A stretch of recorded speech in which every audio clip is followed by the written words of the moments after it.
ഈ സല cup R C ബിക്ക് എന്ന് പറയുന്നത് ഏതാണ്ട് ശരിവെക്കുന്നതാണ് ഇന്നലെ മുംബൈ ഇന്ത്യൻസുമായിട്ടുള്ള ആർ സി ബിയുടെ മത്സരം. ആദ്യം ബാറ്റ് ചെയ്ത ബംഗളൂരു ഉയർത്തിയ 221 റൺസ് പിന്തുടർന്ന മുംബൈ ഇന്ത്യൻസിന് 12 റൺസ് അകലെ മത്സരം കൈവിട്ടുപോയി. മുംബൈയുടെ കോട്ടയായ വാങ്കഡെ സ്റ്റേഡിയത്തിൽ 10 വർഷത്തിന് ശേഷമാണ് ആർ സി ബിയുടെ ഈ വിജയം. ടോസ് നേടി ആർ സി ബിയെ ബാറ്റിംഗിന് അയച്ച ഹാർദിക് പാണ്ഡ്യയെ ഒരിക്കലും കുറ്റപ്പെടുത്താനാകില്ല. കാരണം ബൂംറയുടെയും രോഹിത് ശർമ്മയുടെയും തിരിച്ചുവരവ് വിജയപ്രതീക്ഷകൾ നൽകുമെന്ന് കരുതിയ ഹാർദിക്കിന് തെറ്റുപറ്റി. രണ്ടുപേർക്കും മത്സരത്തിൽ കാര്യമായ സംഭാവനകൾ നൽകാൻ സാധിച്ചില്ല. മുംബൈയുടെ പറുദീസയായ വാങ്കഡയിൽ ട്രെന്റ് ബോൾട്ടിനെ നേരിട്ട ആദ്യ പന്ത് ബൗണ്ടറിക്ക് പായിച്ച് ഫിൽ സാൾട്ട് വെടിക്കെട്ടിന് തിരികൊളുത്തി. എന്നാൽ അടുത്ത പന്തിൽ തന്നെ സാൾട്ടിന്റെ ബോൾ ടൂരിക്കൊണ്ട് ട്രെന്റ് ബോൾട്ട് മുംബൈ ആരാധകരെ ആവേശം കൊള്ളിച്ചു. 17 വർഷത്തിനു ശേഷം ചെപ്പോക്കിൽ ധോണിപ്പടയെ അടിച്ചൊതുക്കിയ ആത്മവിശ്വാസത്തിൽ മുംബൈയെ അവരുടെ തട്ടകത്തിൽ തോൽപ്പിക്കാൻ ഉറപ്പിച്ച തീരുമാനമെടുത്തായിരുന്നു ആർ സി ബിയുടെ പിന്നീടുള്ള ബാറ്റിംഗ് വെടിക്കെട്ടുകൾ. മുംബൈ ബോളേഴ്സിനെ നിലത്തു നിർത്താൻ ആർ സി ബി ഒരുക്കമായിരുന്നില്ല.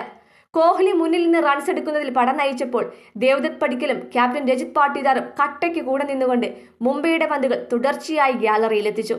അവസാന ഓവറുകളിൽ ജിതേഷ് ശർമ്മ നേടിയ 19 പന്തുകളിൽ 40 റൺസ് ആർ സി ബിയെ 221 റൺസിലെത്തിച്ചു.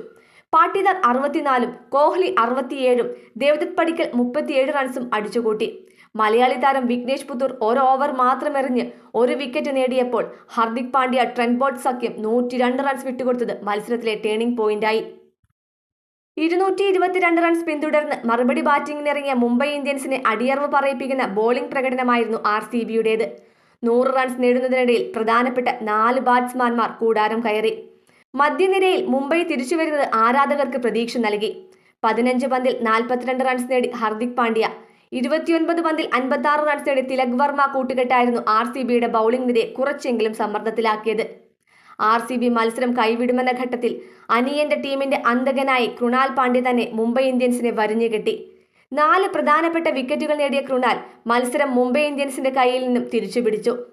വിഘ്നേഷിനെ വേണ്ടത്ര രീതിയിൽ ഉപയോഗിക്കാൻ കഴിയാതെ പോയ മുംബൈ ഇന്ത്യൻസ് പവർ പ്ലേയിൽ റൺസ് അടിച്ചെടുക്കുന്നതിലും പരാജയപ്പെട്ടപ്പോൾ മറുവശത്ത് ആർ സി ബി അവർ തീർക്കാൻ വെച്ച കണക്കുകൾ ഓരോന്നായി എണ്ണിപ്പറഞ്ഞ് ഈ സീസണിലെ അവരുടെ വിജയം തുടർന്നു.